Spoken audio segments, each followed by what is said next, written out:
Hello everyone, welcome back to the channel. So today we've got a lot to unpack, and honestly the last few days have been absolutely wild in terms of geopolitics. We're talking about Iran basically calling America's bluff in the Persian Gulf, Trump trying to explain to ordinary Americans why their gas costs a fortune while simultaneously telling them everything is great, China throwing a pretty massive wrench into US sanctions policy, a sketchy incident near the White House, and Russia doing something it hasn't done since 2007 with its Victory Day parade. Okay, let's get into it. Let's start with the biggest story, and this one is genuinely significant. So here's the situation. The US has been maintaining what it calls a blockade around the Strait of Hormuz, trying to pressure Iran economically and militarily. And for a while, Iran was mostly talking tough without doing a whole lot. Well, that changed. Over the last couple of days, Iran launched a coordinated attack involving drones, rockets, and armed speedboats targeting American naval vessels in the strait. The US military, specifically CENTCOM, says they repelled the attack, shot down drones, and escorted two American flagged vessels through the strait. Trump himself posted on Truth Social that they took out seven small boats. But here's where it gets murky, because it always does with this conflict.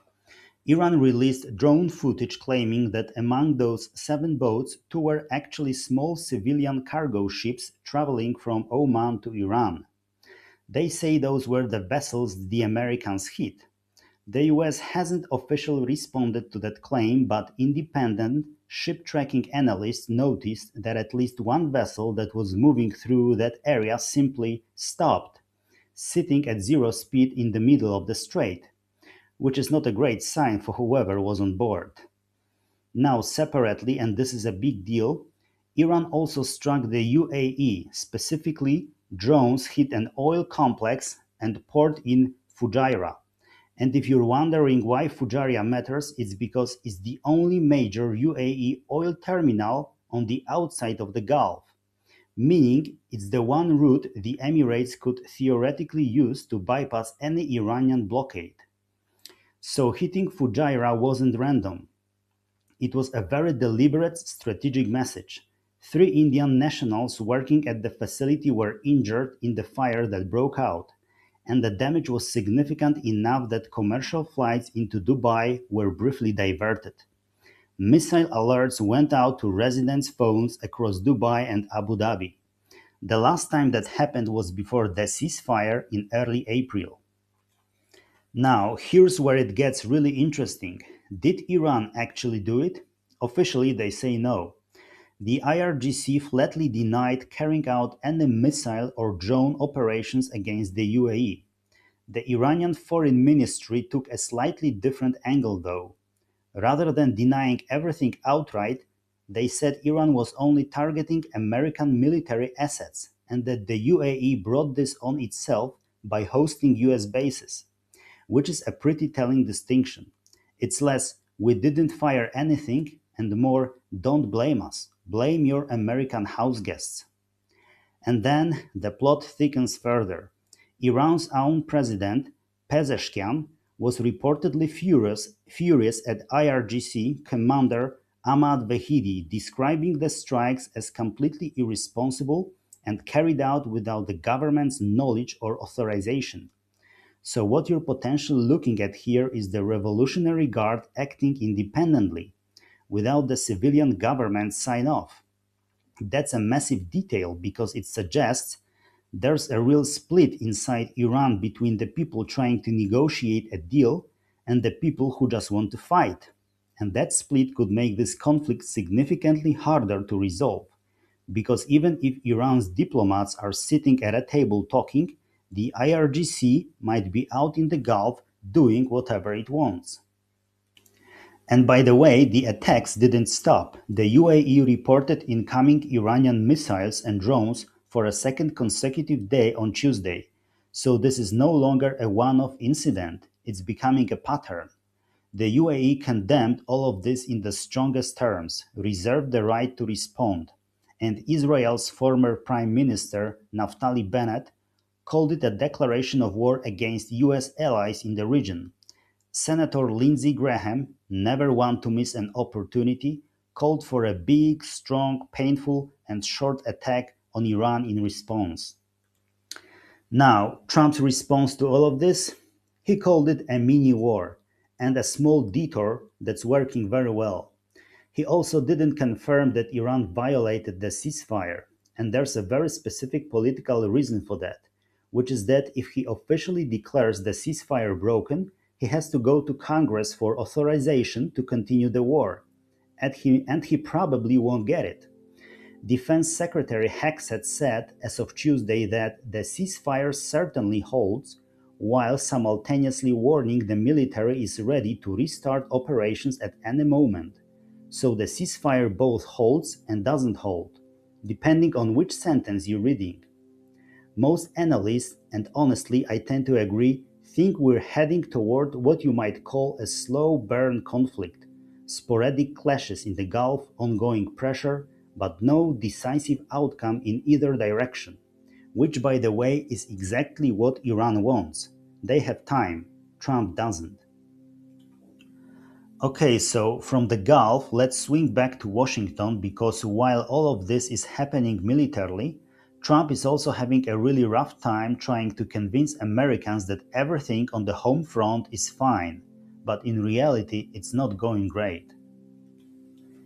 So Trump held a couple of events this week focused on the economy, one at the White House for Small Business Week and one at a retirement community in Florida.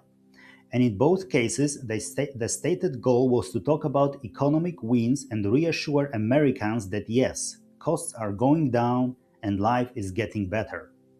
What actually happened was something else entirely. At the White House event, Trump talked about how the economy is humming, his word, and that tax cuts and deregulation are delivering record results. And look, the stock market has had some good days. But the stock market is not the same thing as the cost of living for most Americans, and that's the actual problem. Let's talk about gas prices. The national average has crossed $4.45 per gallon.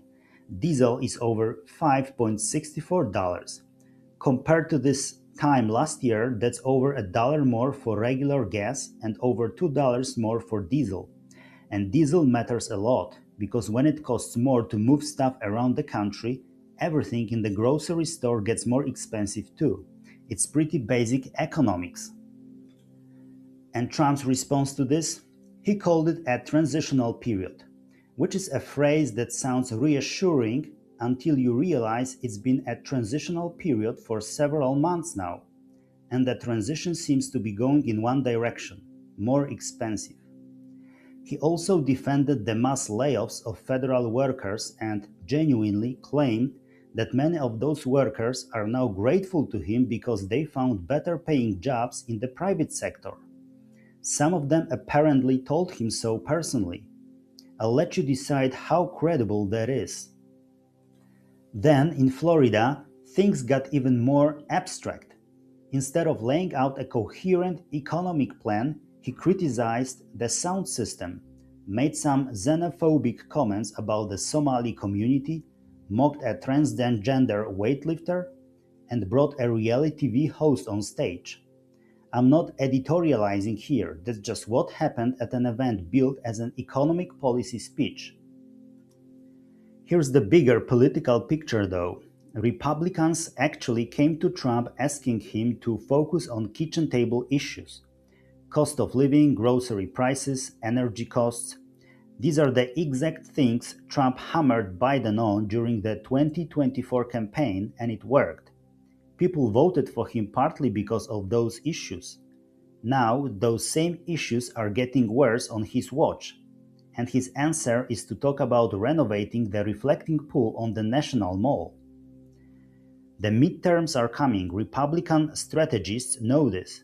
And right now, the economic narrative is not where they need it to be. Alright, let's zoom out even further. Because while Trump is dealing with Iran militarily and struggling economically at home, China just decided this was a great moment to make things considerably more complicated. So here's the background. The US has sanctions on various Iranian entities, including several Chinese oil refineries that process Iranian crude. One of the main targets is a refinery in Dalian called Hengli Petrochemical.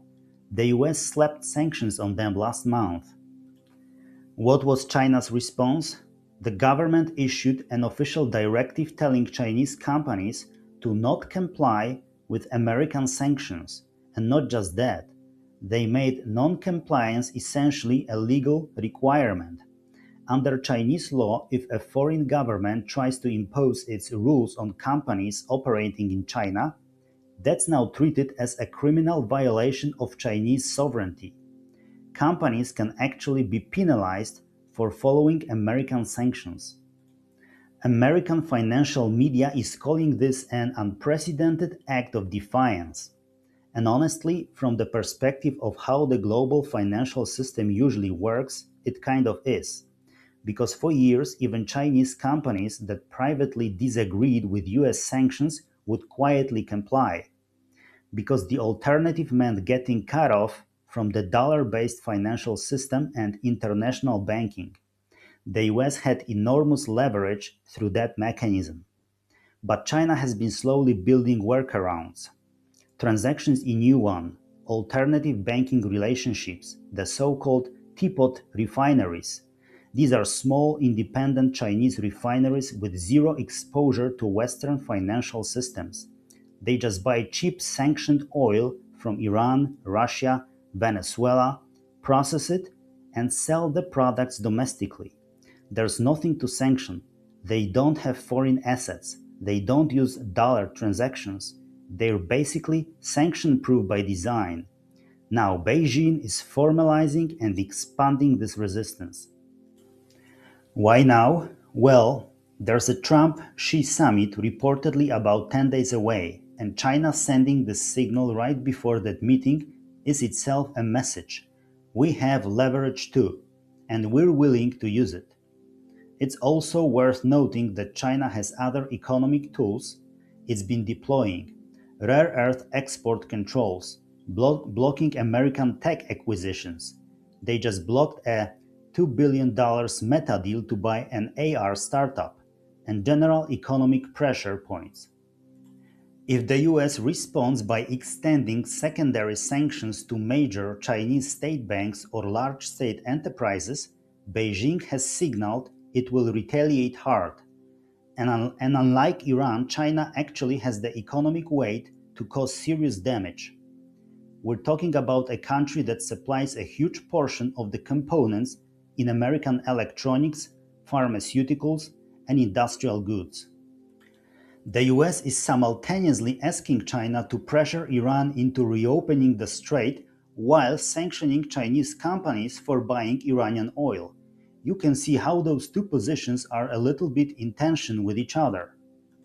Whether this derails the Trump-Xi summit remains to be seen, but watch this space because if it escalates, we could be looking at a resumption of the full-blown trade war, and that would have consequences far beyond just the US and China.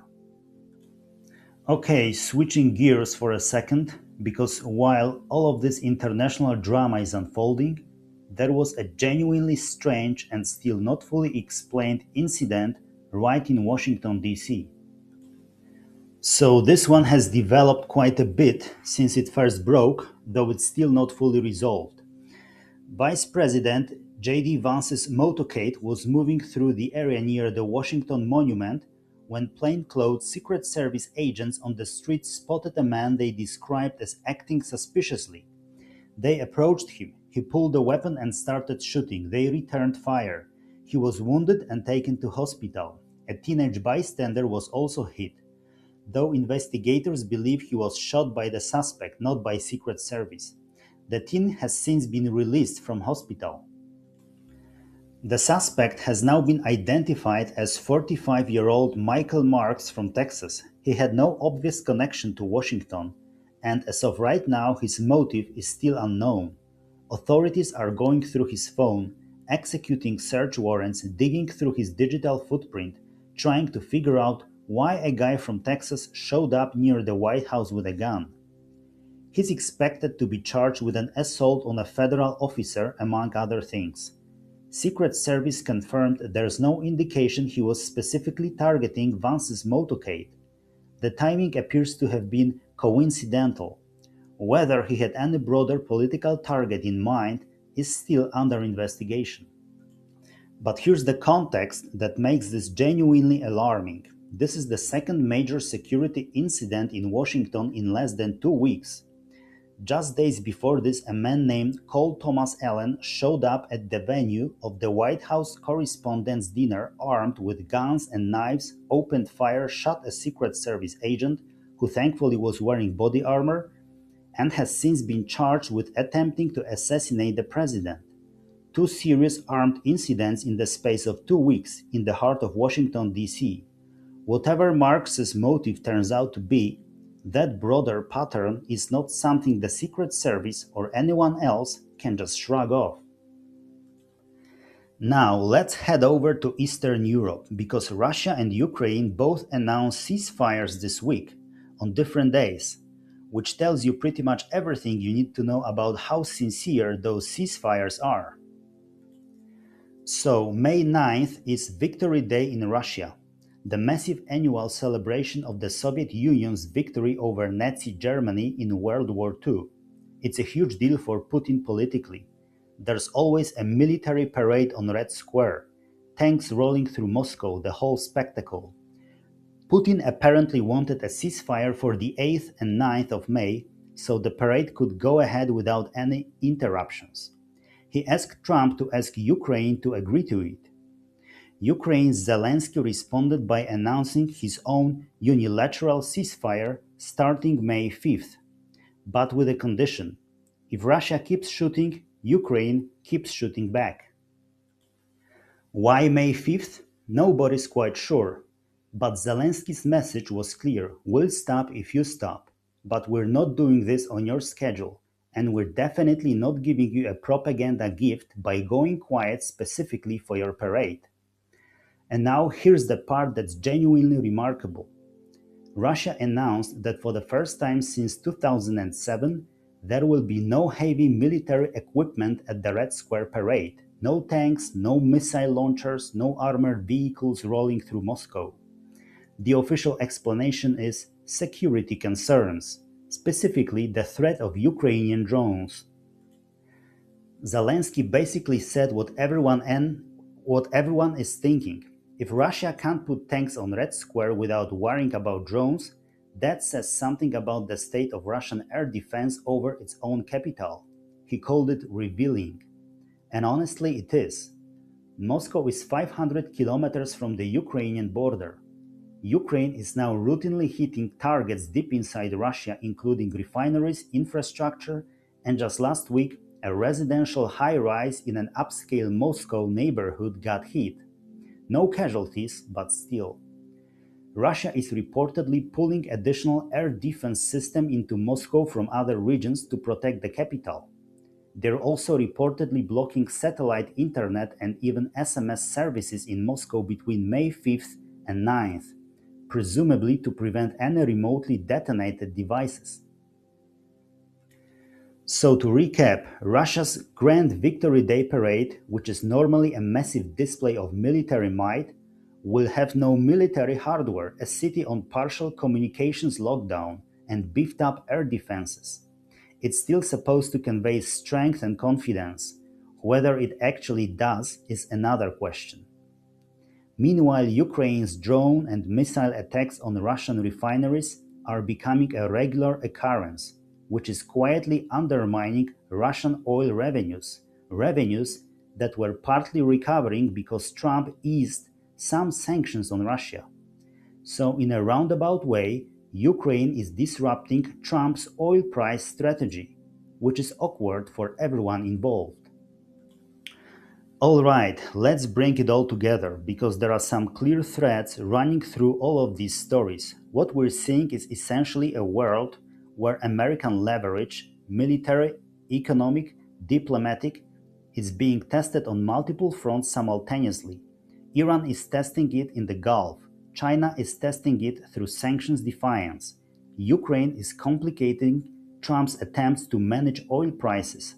Russia is staging a Victory Day parade that can't actually show its military hardware. And domestically, Trump is caught between trying to project strength internationally while Americans are paying more for gas, groceries, and basically everything else, and he doesn't have a clean answer for any of it. None of these situations are resolved. Most of them are likely to get more complicated before they get simpler. And that's kind of the nature of where we are geopolitically right now. A lot of moving pieces, a lot of pressure, and very few easy off ramps for anyone involved. Alright, that's it for today. Thank you for listening and see you in the next video.